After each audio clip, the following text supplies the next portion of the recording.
It's so hard to integrate myself, but are you mentally strong enough to not feel socially excluded?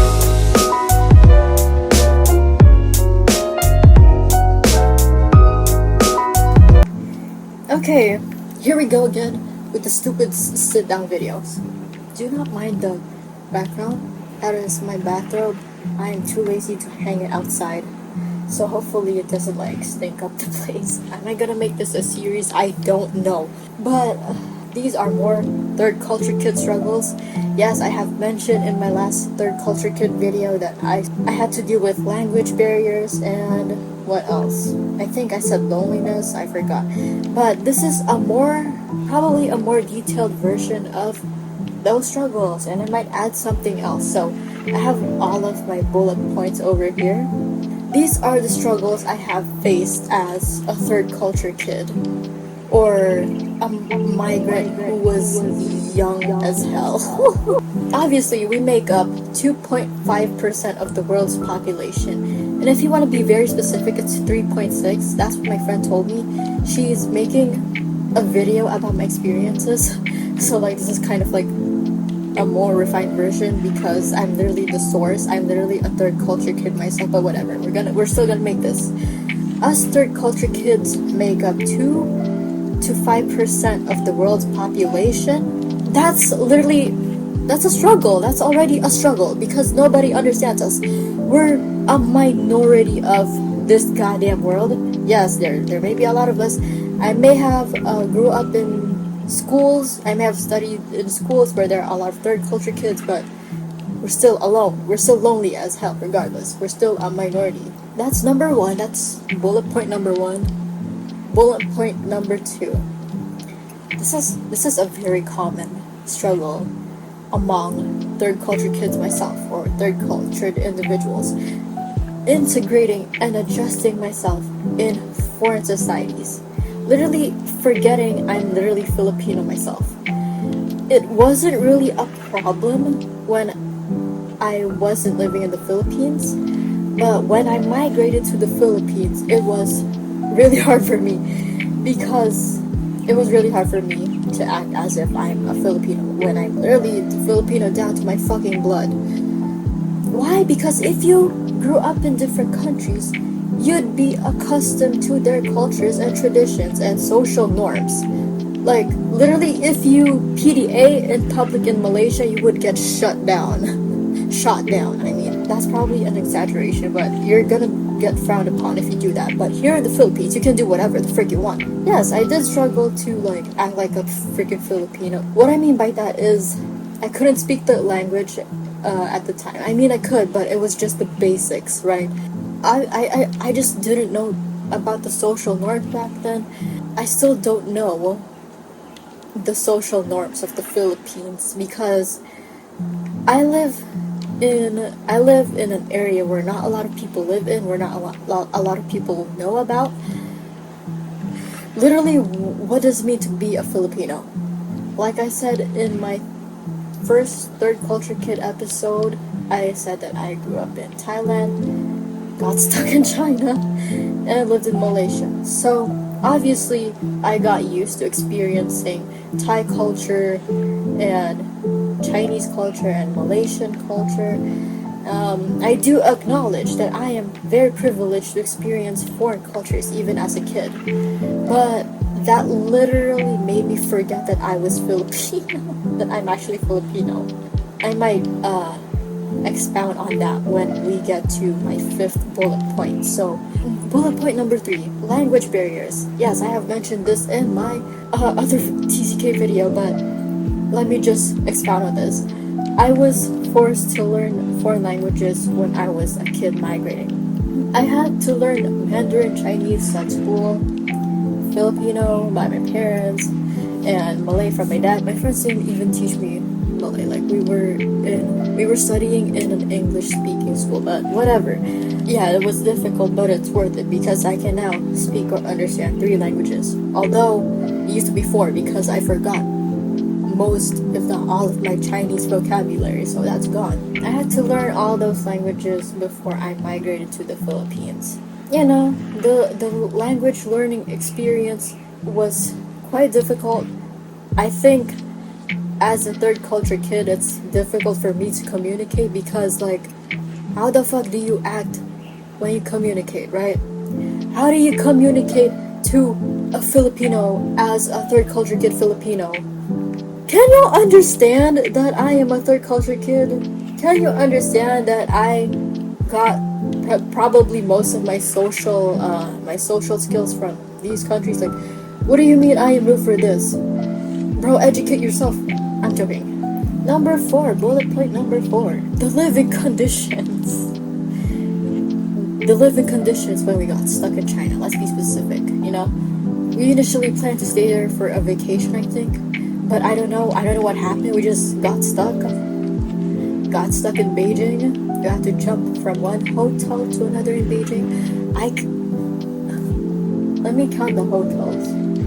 Probably like, I don't even remember. Oh my god. But we eventually found a hotel that we could stay in for like months. And I remember having to eat food that was almost expired because we couldn't read the dates properly. You know, my parents were used to the MMDDYYYY format, but in China it's DDMMYYYY. Like, and obviously we couldn't speak Chinese, but luckily my sister's quite smart at languages, so she was literally our translator everywhere we freaking go. And speaking of the living conditions, let me just add on to that. I think I was also asthmatic back then. So we had to deal with the horrible air quality. Was the air quality bad? I don't know, but it was so foggy. It was so, like, the air wasn't looking that clear, right? And, you know, the depressing weather over there. Oh my god. How did I survive that? How did I survive that? I don't know. Number 5. My identity. This is a common experience among third culture kids.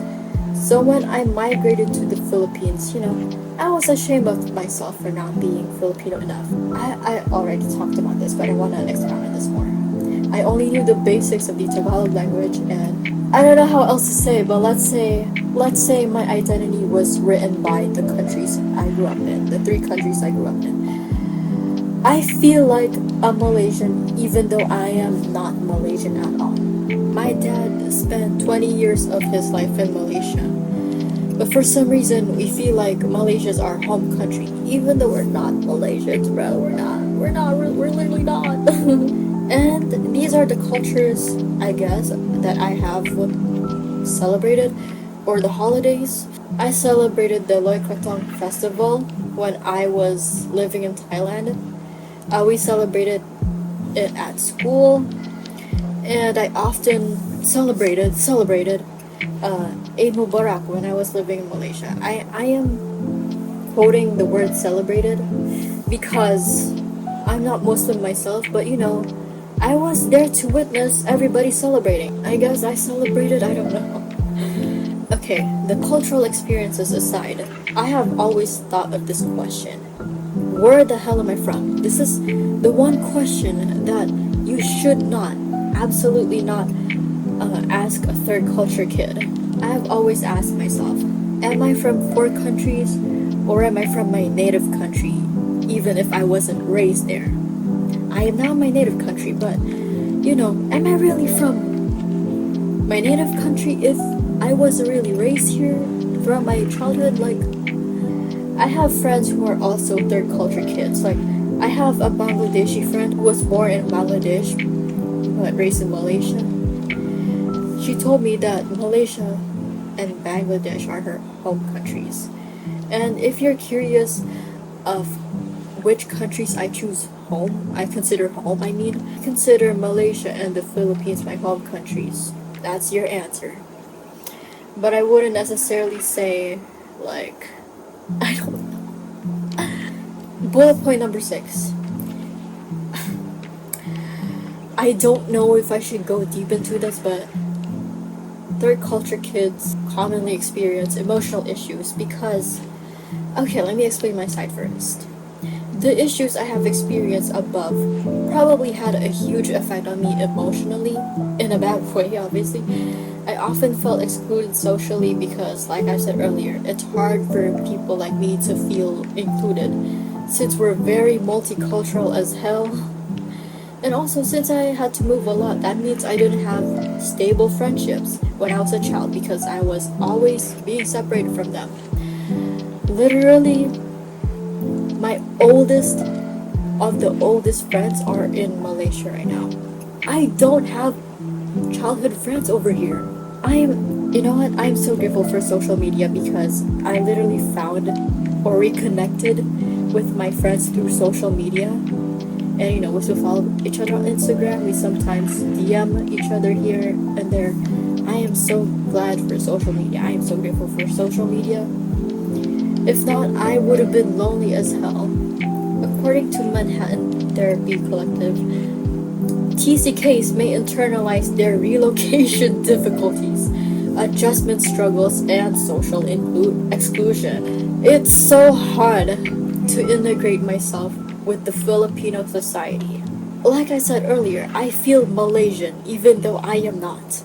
I can integrate myself within the Malaysian society easier than the society over here in the Philippines. Like, how can I adjust or accustom myself to the Filipinos over here?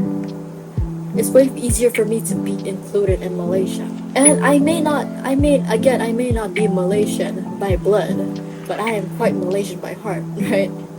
So the social exclusion part, this is too real. I thought I was crazy. I thought I was fucked up in the head when I couldn't, make friends at first initially over here. Let me just say this. If you're a parent and you want to raise your kids in multiple countries, as much as possible, do not. You can let them travel to different countries as a vacation, but to live in different countries for 3 years at a time, do not. It's gonna F up with your kids' social skills. I still struggle trying to approach people because I am that shy and I have bad communication issues. Please do not. I swear to God. You may think my life is a dream. Yes, it is a dream. It is a dream to live in 4 countries. It is a dream to go to 16 countries. But are you mentally strong enough to not feel socially excluded? To not feel like an outcast in a specific country? No, you do not. No, you do not. You really do not want that. And it's so hard, man. It's so hard. It's so hard to feel included. Yes, we are privileged as hell. Some of us, or half of us, are privileged as hell to be able to experience multiple cultures, to be able to hop from one country to another and live in one country or another every 3 years or so. Yes, we're quite privileged in that aspect, but we're not really that privileged when it comes to mental stability, I guess you could say. It's just difficult. It's very difficult. I don't know how to feel included. Thank you for watching this video. Be sure to Be sure to follow me on Instagram and TikTok. Although my TikTok is quite private and I don't really post anything there, but if you want to follow, you may